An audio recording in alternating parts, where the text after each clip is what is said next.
Hello everyone, welcome to Words and Wonders. Today I will be reading one of the many stories by H.P. Lovecraft, What the Moon Brings. Please like and subscribe if you like what I do here. Now, let's begin.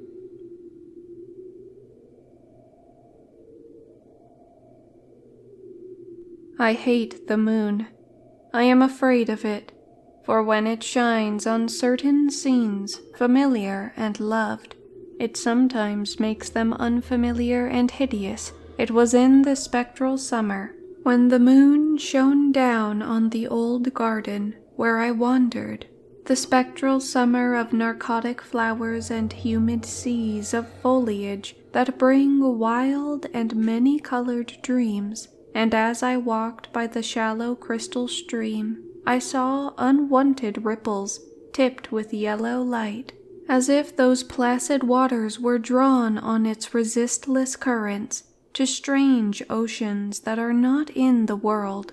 Silent and sparkling, bright and baleful, those moon-cursed waters hurried I knew not whither, whilst from the embowered banks white lotus blossoms fluttered one by one in the opiate night wind, and dropped despairingly into the stream, swirling away horribly under the arched carven bridge, and staring back with the sinister resignation of calm, dead faces.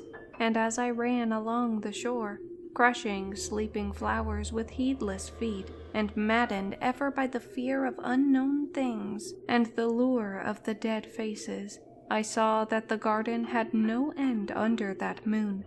For where by day the walls were, there stretched now only the vistas of trees and paths, flowers and shrubs, stone idols and pagodas, and bendings of the yellow-litten stream past grassy banks, and under grotesque bridges of marble. And the lips of the dead lotus faces whispered sadly, and bade me follow, nor did I cease my steps till the stream became a river, and joined amidst marshes of swaying reeds and beaches, of gleaming sand and the shore of a vast and nameless sea. Upon that sea the hateful moon shone, and over its unvocal waves weird perfumes brooded, and as I saw therein the lotus faces vanish, I longed for nets that I might capture them, and learn from them the secrets which the moon had brought upon the night. But when the moon went over to the west, and the still tide ebbed from the sullen shore, I saw in that light old spires that the waves almost uncovered, and white columns gay with festoons of green seaweed.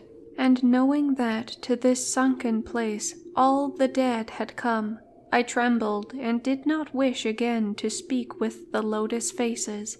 Yet when I saw afar out in the sea a black condor descend from the sky to seek rest on a vast reef, I would fain have questioned him, and asked him of those whom I had known when they were alive.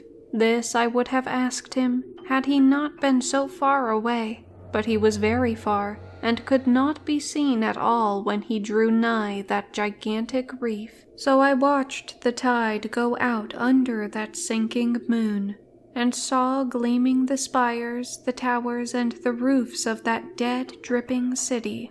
And as I watched, my nostrils tried to close against the perfume-conquering stench of the world's dead, for truly, in this unplaced and forgotten spot, had all the flesh of the churchyards gathered for puffy sea worms to gnaw and glut upon. Over those horrors the evil moon now hung very low, but the puffy worms of the sea need no moon to feed by, and as I watched the ripples that told of the writhing of worms beneath, I felt a new chill from afar out whither the condor had flown, as if my flesh had caught a horror before my eyes had seen it. Nor had my flesh trembled without cause, for when I raised my eyes, I saw that the waters had ebbed very low, showing much of the vast reef whose rim I had seen before.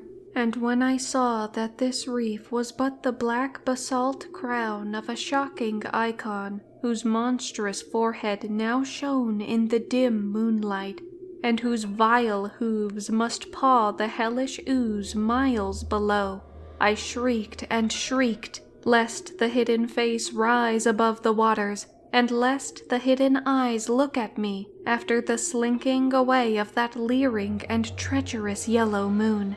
And to escape this relentless thing, I plunged gladly and unhesitatingly into the stinking shallows, where amidst weedy walls and sunken streets, fat sea worms feast upon the world's dead.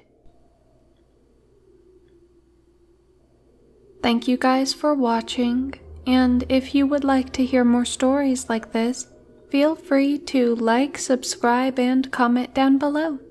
Bye-bye.